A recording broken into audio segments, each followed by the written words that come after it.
Žēlastība jums un miers no Dieva mūsu Tēva un Kunga Jēzus Kristus. Lasījums no Lūkas evaņģēlija 3. nodaļas. Kad ļaudis, gaidīdami savās sirdīs, domāja par Jāni, vai tik viņš nav Kristus, Jānis viņiem visiem atbildēja: es jūs gan kristīju ūdenī, bet nāks kāds spēcīgāks par mani, kam es neesmu cienīgs atraisīt sandaļu siksnas. Viņš jūs kristīs svētajā garā un ugunī. Ar vētekli rokā viņš iztīrīs klonu un savāks kviešus savā klētī, bet pelavas sadedzinās neizdzēšamā ugunī. Kad nu visi ļaudis bija kristīti, un arī Jēzus bija kristīts, viņam, Dievu lūdzot, atvērās debesis. Un svētais gars kā balodis nolaidās uz viņu, un balss no debesīm atskanēja: tu esi mans mīļotais dēls, uz ko man labs prāts.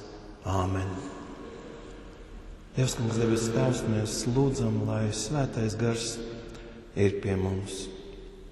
Lai tas nolaižas un atver mums tavus vārdus, stiprina un vada mūsu ticībā, jo tavu vārdu ir mūžīgā patiesība. Āmen.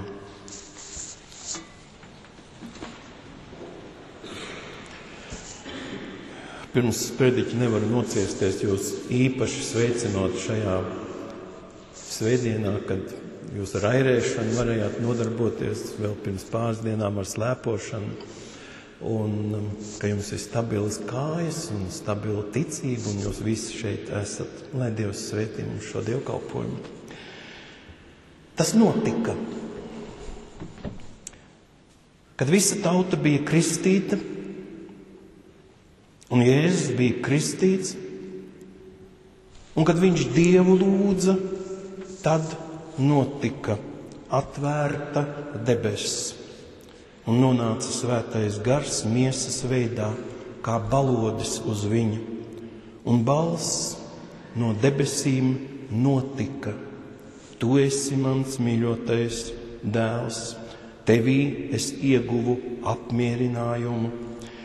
Tā šis teksts skan kā Lūkas tiešais parindens, vārds zem vārda. Protams, pat jaunajā tulkojumā tas ir izteikts mums ikdienišķā valodā, kur balodis nevis notiek, tad var domāt, ka tas ir akmens, bet nolaižas, un balss atskan.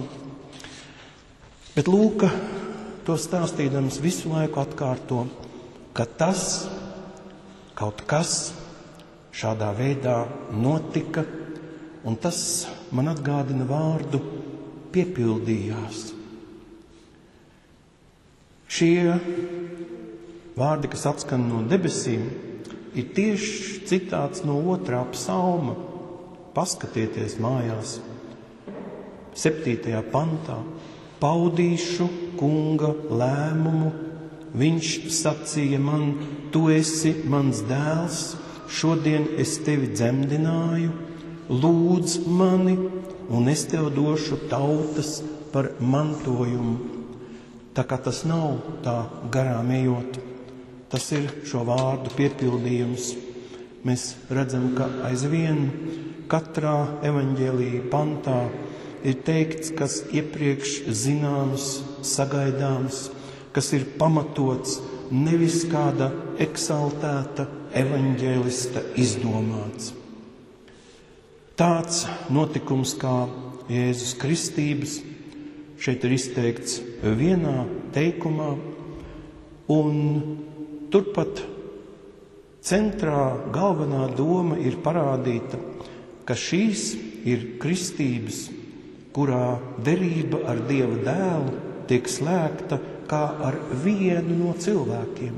Visi bija kristīti, un Jēzus bija kristīts, un tas ir Dieva prāta piepildījums. Ilgi gaidītais, kā mēs redzam no Jesajas pravietojuma, un tā ir svētā gara liecība, kas mums to pasludina. Patiesībā tā pasaka, ka Jēzus ir Kristus, izredzētais, un ka viss, kas notiek šeit un kas notiks turpmāk, arī būs Dieva darbs, jo šis ir Dieva dēls. Mēs redzam arī lietu attīstību. Jēzus kristība un tam sekojošā lūgšana ir apstākļi, kas ievada galveno darbību – debesu atvēršanos. Par to, tāpat kā par balsi no debesīm, mēs neko nezinām, bet sastopamies ar liecībām. Tātad par notikušu faktu, kas neļauj mums šaubīties, bet pieņemt to no mūsu ticības aizsācējiem. Un mēs ieraugām, kāda nozīme turpmāk katra cilvēka dzīvē ir kristībai. Tā ved pie atzimšanas svētajā garā. Otrajos Ziemassvētkos mēs lasījām par pirmā asins liecinieka Stefana nāves stundu. Arī viņš redzēja debesis atvērtas un Jēzu stāvam pie Tēva rokas. Tā mēs redzam, ka viņš atver ceļu cilvēkiem uz debesīm caur savu nāvi un augšām celšanos, kā tāds, kam ir spēks to darīt. Tādēļ ir absurdi, kad kāds mēģina sludināt kristietību bez Kristus personas, visdažādākajos vārdos, kam visam mēs varam atrast pamatojumu savā dzīvē, savā domu pasaulē, bet attiecībā uz pestīšanu tas ir tikai cilvēka prāta samežģījums. Bet mums ir svarīgi būt kopā ar Dieva prātu, kas nemainās. Cilvēks var visādi locīties un vingrināties, bet Dieva dotā derība ir patiesi, tā kā viņu mēs arī lasam pie Mūzes, kā akmenī iekalta. Un ar vārdiem to nekādi nevar izslīpēt citādu. Tāpat kā Dieva izpirktās dvēseles glābšana ir tikai Kristum iespējams darbs. Dieva darbs nevar rasties kā cilvēka izdomājums, kaut ar vislabākiem nodomiem. Arī šie notikumi. Un mēs redzam, ka šo notikumu neviens neuzlabo kaut kādā izdevīgākā gaismā. Te viss ir pateikts tik neaizsargāti, uzticīgi, naivi, bez piebildes. Mēs sakam, bet jūs prātam to diez vai būs saprast. Tieši pretēji, tas tiek stāstīts ticot, ka cilvēki, kas ir piedzīvojuši Dieva nākšanu cilvēka miesā, būs pacēlušies pāri māņticīgiem ticējumiem un nemeklēs skaidrojumus, bet sapratīs, ka ir lietas, kuras ir neiespējami izteikt vārdos. Un jo vairāk to cenšas darīt, jo jocīgāk, dīvaināk sanāk. Liekas, ka kāds makaronus karina uz ausīm. Diemžēl šīs te vietas tiek eksploatētas, ņirdzot par kristiešiem, par kristietību. Par to mēs šajās traģiskajās dienās visi esam daudz domājuši, un ja es par to nerunātu, tieši tas būtu dīvaini. Kas ir cēlonis? Kas ir pirmāk? Un vai vienmēr tas, kas seko, ir attaisnojams?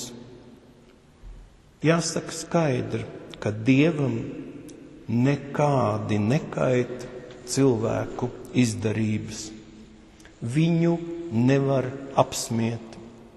Viņa derība stāv nemainīga, un Kristus paustais vārds vienmēr ir spēkā caur gara darbību. Tātad lieta ir cilvēkos, ka viņi visiem spēkiem grib iespiesties šajā Dieva sfērā un nolikt sevi Dieva vietā par apsūdzētājiem, tiesnešiem un soda izpildītājiem. Laicīgajā pasaulē un laicīgajā valstī tam ir domāta tiesa. Ja kādam kas sakāns, lai runā un pēc tam paklausa, citādi šī valsts sabrūk, tā kā mēs to redzējām pie Irākas. Lai cik Huseins bija stingrs diktators, viņa sabruka. Katra darbība, kuru cilvēki uzsāk pakļaujoties ļaunā mudinātajam impulsam, ir šā ļaunā spēka dzīvības un eksistences apliecinājums.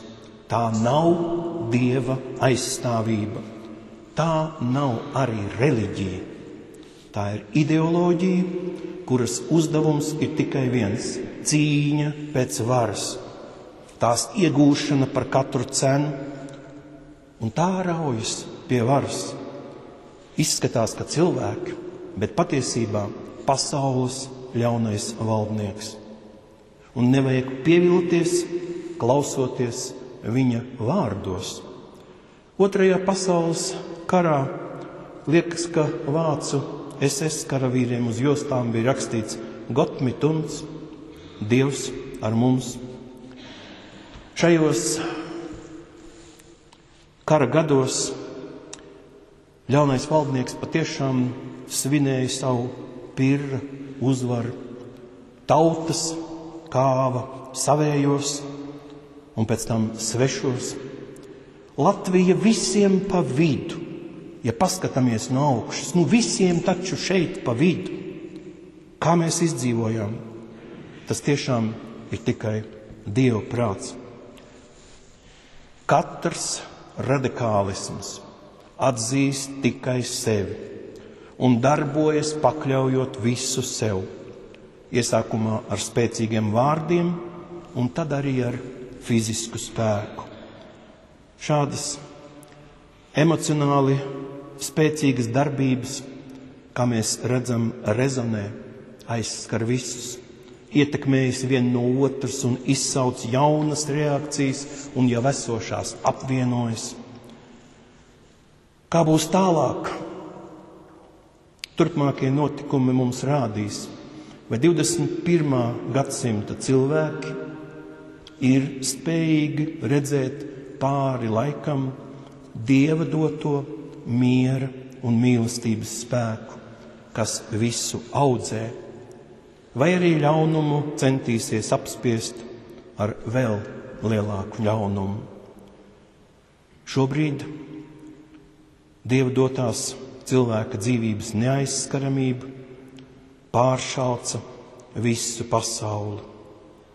Tā ir arī sen apslēpētā pretreakcija visatļautībai, jo dzīvības tiek izdzēstas visu laiku. Kari nav pārtraukuši ne uz brīdi. Ticības un tieši kristīgās ticības piederīgos šis ļaunais ideoloģijas nezvērs ir izdzēsis tūkstošiem un tūkstošiem, slaktējot veselas pilsētas un ciemus. Tagad tas iebruka Eiropas mājās. Tā, ka ienāca pie katra negaidīti. Grūti ir atzīt, ka tas ir rezultāts tam, kā pasaule ir dzīvojusi līdz šim, pinot cilvēku prāta pinekļus un diplomātijas mežģīnas un atsakoties no vienkāršas un labestīgas Kristus nodibinātās derības. Mums un katram, kas tā grib apšaubīt visu garīgo, atliek šajos traģiskajos notikumos ieraudzīt sevi, kā tie attiecas uz mani un vai attiecas, vai izmaina, vai joprojām neizmaina mūsu dzīvi. Dieva dzīvi tas nemaina. Un viņa žēlastība paliek mūžīgi pie mums. Jēzus sūtīs savus mācekļus, kristīt visas tautas un mācīt tām savus vārdus, lai viņu kristība kļūtu par apzinātu izvēli, par dzīves ceļa maiņas punktu. Un šī vecā dzīve tiek atstāta, tā kā noslīcināta, un tiek pieņemta jauna, kas ir tik stipra un tik cieša kā laulība ar viņu pašu, ar Kristu. Lūk, tāda uzticība tiek izteikta kristības derībā. Un tādu pat uzticību savam noliktajam ceļam Jēzus apliecināja, stāvēdams visu vidū Jordānas ūdenī. Viņš uzņēmās savu pestīšanas misiju un bija gatavs vest šos cilvēkus, kas meklēja Dievu, pie sava tēva.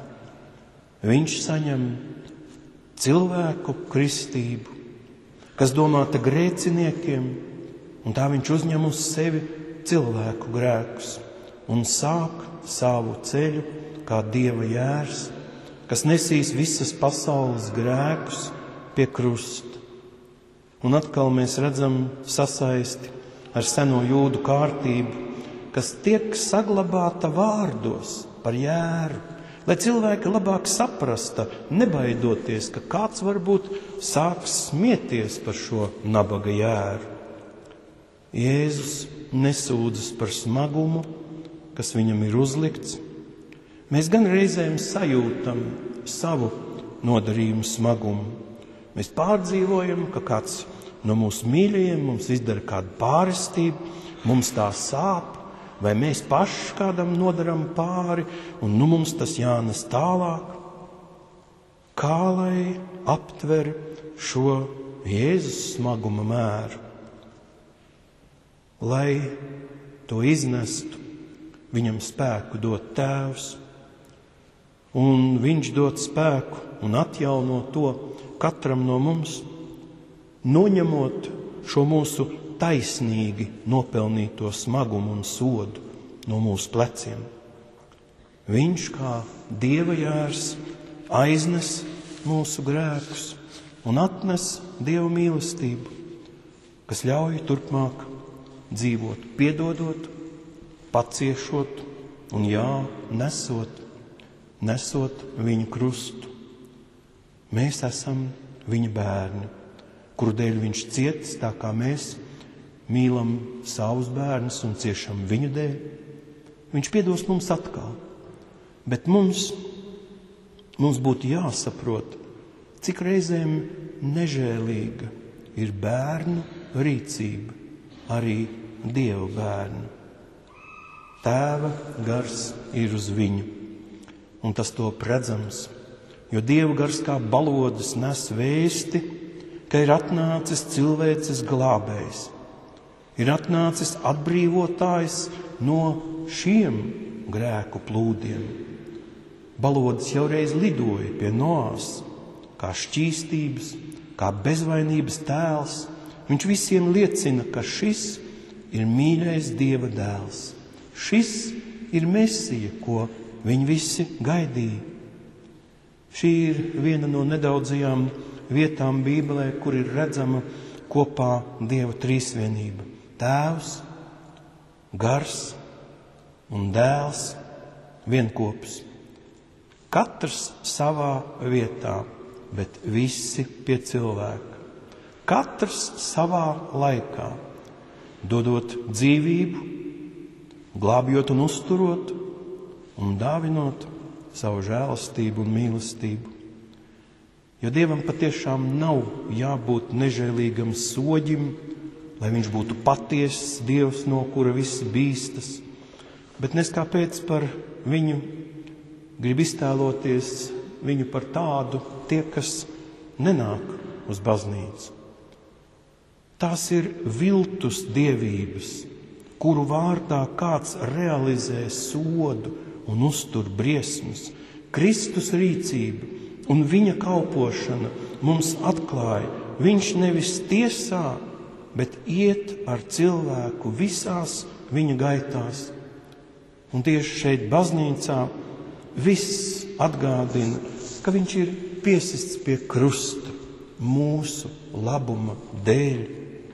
Šeit viņš sagaida katru, kā pazudušo dēlu un kā pazudušo meitu, ar piedošanu. Un mēs personīgi to esam piedzīvojuši arī tīri reāli, kad esam raudājuši viņa priekšā. Gan jau ir bijis katram tāds ticības ceļa brīdis, un viņš mūs ir mierinājis, un viņa žēlastība nebeidzas. Jesaja saka, es tevi nosaucu tavā vārdā, tu esi mans. Tie ir vārdi katram no mums, kurus vajadzētu turēt acu priekšā, jo tik bieži mēs jūtamies kā pazuduši, nevienam nevajadzīgi, sevišķi šādā grūtā laikā, kad cilvēku starpā ir tik daudz nesaprašanās. Mēs neesam pazuduši, mēs esam viņam piederoši, un no viņa nāk gara spēks. Nebīsties, jo es esmu ar tevi. Āmen.